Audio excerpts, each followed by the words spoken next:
as long as the actual boogeyman in my life, and I was dating one of their future VIPs. But they were on the back burner of my concerns right now. I made the mistake of looking around and caught the eye of one of them. I ducked my head back down, but I'd forgotten to replace my hood when I exited the bakery, and he recognized me instantly. His greedy nature favored me as I took off down the cobblestone streets. He wanted the bounty all for himself, so the only sign he gave of my location was the constant flashing of his obnoxious implements as he chased after me. I hurried down the path, stuffing my half-eaten croissant back in its paper bag. His kind weren't allowed indoors, but I couldn't be sure of my safety there either. Paris wasn't a magical city, but supernatural creatures did frequent it. There was a chance I'd be recognized. Strong hands gripped my arm and pulled me into an alley. I dropped, letting him support all my weight. The suddenness caught my attacker off guard, and I took the chance to elbow him in the gut. Adrenaline pumping through me, I whipped around and threw a kick. My attacker dodged, the action giving me a moment to take in his appearance. "I'm starting to get the hang of your moves," he said, dusting himself off. I bit back my guilt and told him, "You're supposed to be some kind of genius. Shouldn't you have figured out my moves a long time ago?" Adam grinned, the action lighting up his handsome face. My heart fluttered at the sight, but I blamed it on the croissant. Nothing needed that much butter and chocolate. I paused and thought of my steady diet of mac and cheese, pizza, cake, pie, and coffee. Okay, maybe I wasn't the best judge of what constituted too much unhealthy stuff. Still, gotta give me points for being consistent with my eating habits. "Are you okay?" he asked. I rolled my eyes as the guilt welled back up. He was asking me if I was okay after I elbowed him.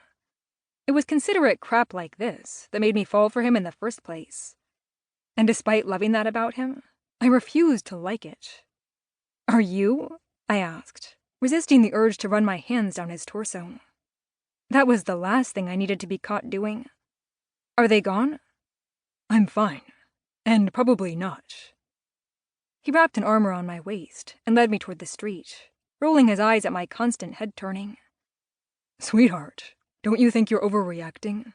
They're just reporters." I glared at him. Reporters covered important things. Wars, famine, the latest political scandal. These were not reporters. They were vultures, trying to get exclusive pictures of Adam Pierce and his new girlfriend. A term he insisted on using despite my numerous threats to hurt him. I should have known. Threats of violence only turned him on. My glare faded as I noticed the look in his eyes. I'd gotten good at that, reading Adam's unseen expressions. The man could be a brick wall, so it was a talent that served me well. Like now, when it told me to hold my tongue because there was discomfort in his eyes. Discomfort and guilt, because those reporters were only after me because of him. "I like my privacy," I said, trying to rein in my dour expression. "But that's not the point. The photographers aren't the issue. It's who might see their photos that worries me. Like Nicholls Ryder, the man who'd kidnapped me and my sister when we were children. The man who beat us and branded us and forced us to kill people with our magic. The man we'd escaped from, only to run into him again when he summoned Seraphine, a creature powerful enough to drown the entire world. Or so I assumed. That's what the stories said. Though her silence these past few weeks had shown me otherwise. But if there was anything I'd learned recently, it was that things could turn belly up and ruin your life in a split second. Like bumping into the monster you'd spent your whole life running from. Or being found by said monster because he saw your picture in witch mode next to this season's hottest new trends. "You're right," he said, planting a kiss on my forehead. "I'm sorry." "You don't need to be sorry." I wrapped my arms around him, partly to be closer to him, and partly to obscure my face from any cameras. "It's not your fault I'm fucked up." He frowned. "You're not fucked up."